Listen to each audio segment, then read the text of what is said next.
میرا دم گھٹ رہا ہے، کوئی مجھے بچا لو، اندھیرے کے سوائے میرے پاس کوئی نہیں ہے۔ اسی نافرمانی کا انجام ہے جو میں نے دنیا میں کی تھی۔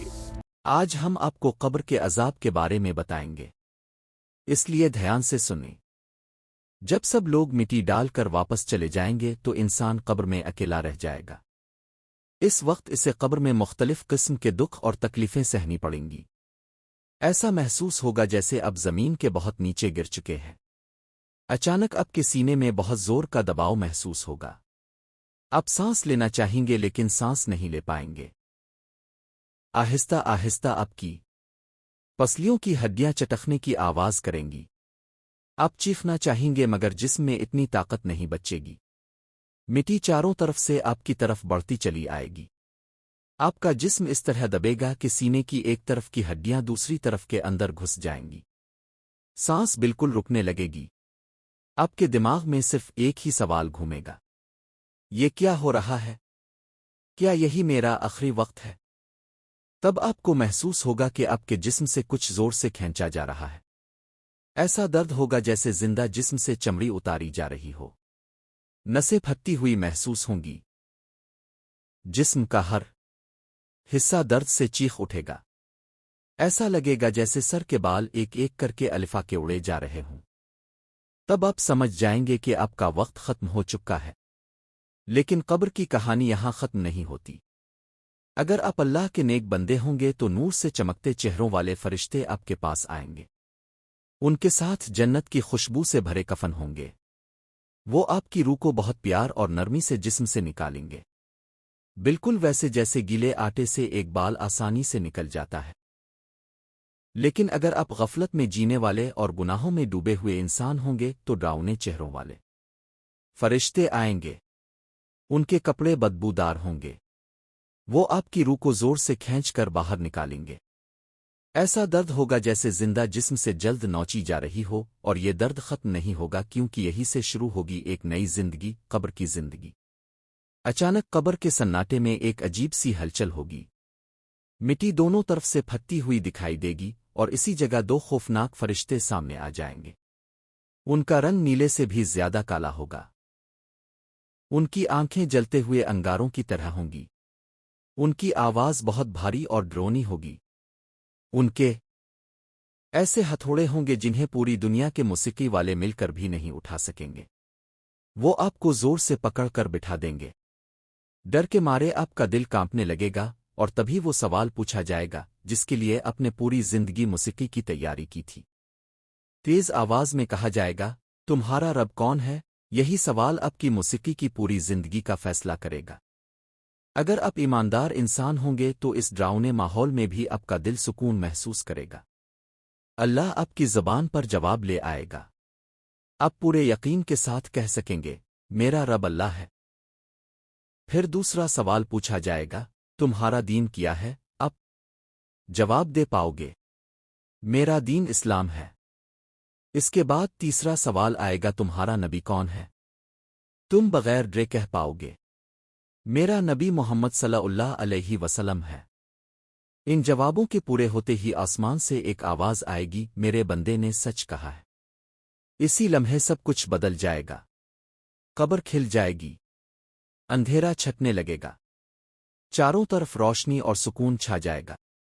لیکن اگر انسان گناہگار نکلا تو قبر میں یہی سوال اس کے لیے سب سے بڑی مصیبت بن جائے گا۔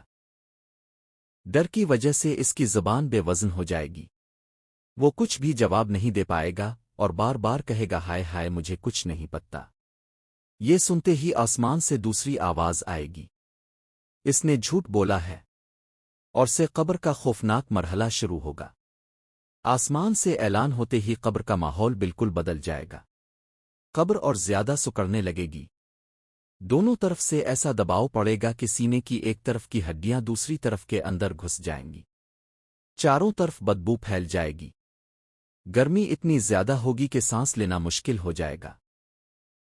تبھی قبر کے اندر ایک بہت ہی خوفناک شکل نمودار ہوگی۔ اس کا چہرہ دیکھ کر مضبوط دل والا انسان بھی کانپ اٹھے گا۔ اس کا جسم سڑی ہوئی لاش جیسی بدبو آئے گی۔ اب ڈر کے مارے پوچھیں گے، تم کون ہو؟ تمہارا چہرہ اتنا خوفناک کیوں ہے؟ وہ خوفناک ہنسی ہنسے گا اور کہے گا، میں تمہارے برے عمل ہوں۔ دنیا میں جو بھی غلط کام تم نے کیے آج وہ سب تمہارے سامنے ہے۔ اب قیامت تک میں ہی تمہارا ساتھی رہوں گا۔ اتنا کہتے ہی قبر میں عذاب کا سلسلہ شروع ہو جائے گا۔ اچانک قبر کے اندر ایک فرشتہ آئے گا۔ اس کی آنکھیں ہوں گی لیکن وہ دیکھ نہیں پائے گا۔ اس کے کان ہوں گے لیکن وہ سن نہیں پائے گا۔ اس کا منہ ہوگا لیکن وہ کوئی بات نہیں کرے گا تاکہ تمہاری چیخیں سن کر اس کے دل میں رحم نہ آئے، تاکہ تمہاری حالت دیکھ کر اس کا ہاتھ رکے نہ۔ اس کے ہاتھ میں ایک بہت بھاری لوہے کا ہتھوڑا ہوگا، اتنا بھاری کہ اگر اسے پہاڑ پر مارا جائے تو پہاڑ بھی مٹی بن جائے گا۔ بغیر کسی انتباہ کے وہ ہتھوڑا اٹھائے گا اور ایک ہی وار کرے گا، تمہارا جسم مٹی میں مل جائے گا۔ قبر کانپ اٹھے گی، تمہاری چیخ کی آواز انسان اور جن کے علاوہ ہر مخلوق سنے گی۔ پھر تمہیں اسی حالت میں دوبارہ زندہ کیا جائے گا، صرف اس لیے تاکہ پھر سے عذاب دیا جا سکے۔ یہ سلسلہ بار بار چلتا رہے گا، کوئی موت نہیں آئے گی کیونکہ موت تو پہلے ہی ہو چکی ہوگی۔ اس کے بعد قبر میں اور بھی خوفناک چیزیں رکھی جائیں گی، ایک نہیں دو نہیں بلکہ پورے 99 زہریلے سانپ۔ ان کے جسم سے زہر کی بدبو پھیلے گی، اتنا زہریلا زہر کہ اگر دنیا میں ان کی سانس بھی پڑ جائے تو سبزہ ختم ہو جائے گا۔ وہ سارے سانپ تم پر حملہ کر دیں گے، بار بار کاٹیں گے، گوشت نوچتے رہیں گے۔ درد ہوگا لیکن بے ہوشی نہیں آئے گی، موت نہیں آئے گی، بس تکلیف ہوگی، اور یوں قبر جہنم کا گڑھا بن جائے گی، جہنم کے گڑھوں میں سے ایک گڑھا۔ یہ عذاب قیامت تک چلتا رہے گا۔ دوستوں، مختلف گناہوں کی الگ الگ سزا ہوگی۔ جو لوگ اذان سن کر بھی نماز نہیں پڑھتے، نیند کام اسستی کو بہانہ بناتے ہیں، ان کی قبر میں ایک فرشتہ کھڑا ہوگا، اس کے ہاتھ میں ایک بہت بڑا پتھر ہوگا۔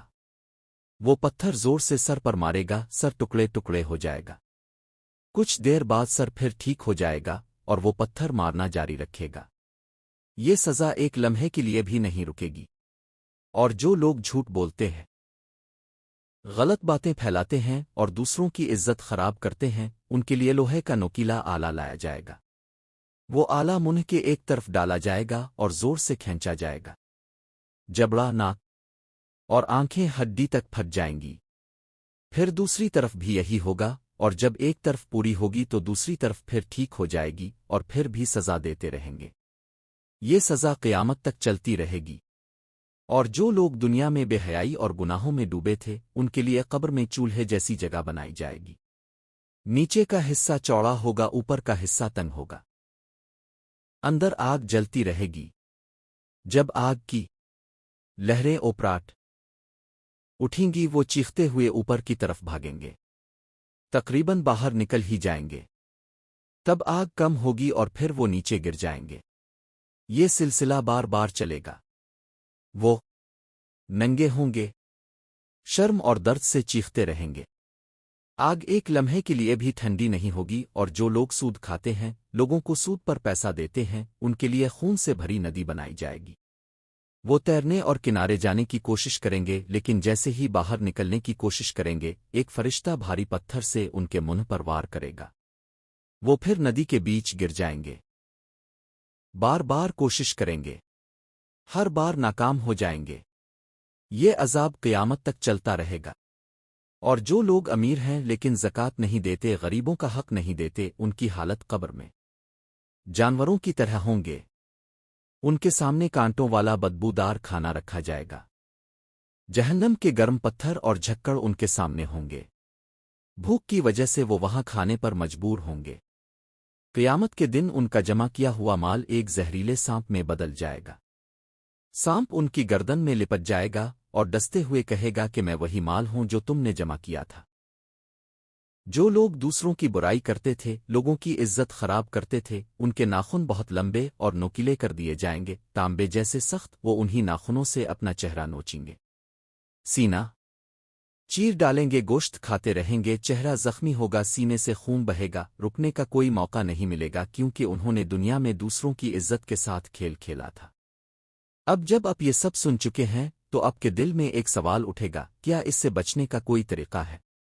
ہاں، طریقہ ہے، کیونکہ اللہ صرف سزا دینے والا نہیں بلکہ سب سے زیادہ رحم کرنے والا بھی ہے۔ نبی صلی اللہ علیہ وسلم ہر نماز کے بعد قبر کے عذاب سے پناہ مانگتے تھے۔ یہ دعا کبھی نہیں بھولنی چاہیے۔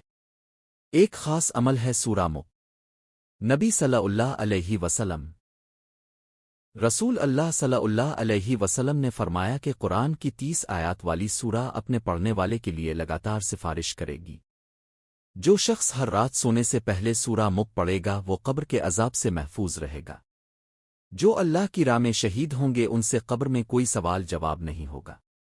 جو مسلمان جمعہ کے دن آرات دنیا سے رخصت ہوں گے اللہ انہیں قبر کے امتحان سے بچائے گا۔ لہذا اب وقت ہے اپنے آپ کو سدھارنے کا۔ نماز کی صحیح عادت ڈالیں، چھوٹے چھوٹے اچھے کام کریں، سورہ ملک ہر رات پڑھیں اور ہمیشہ اللہ سے مدد مانگیں۔ اگر آپ نے آخر تک دیکھا ہے تو سمجھ لیجئے کہ اللہ نے آپ کو ابھی بھی ایک موقع دیا ہے۔ اگر آپ چاہیں تو لائک کریں۔ اس چھوٹے سے کام سے یہ پیغام کسی اور تک پہنچے گا۔ اللہ ہم سب کو قبر کے عذاب سے بچائے، ہماری قبروں کو جنت کے باغوں میں بدل دے اور ہمیں اپنی راہ پر چلنے کی طاقت دے۔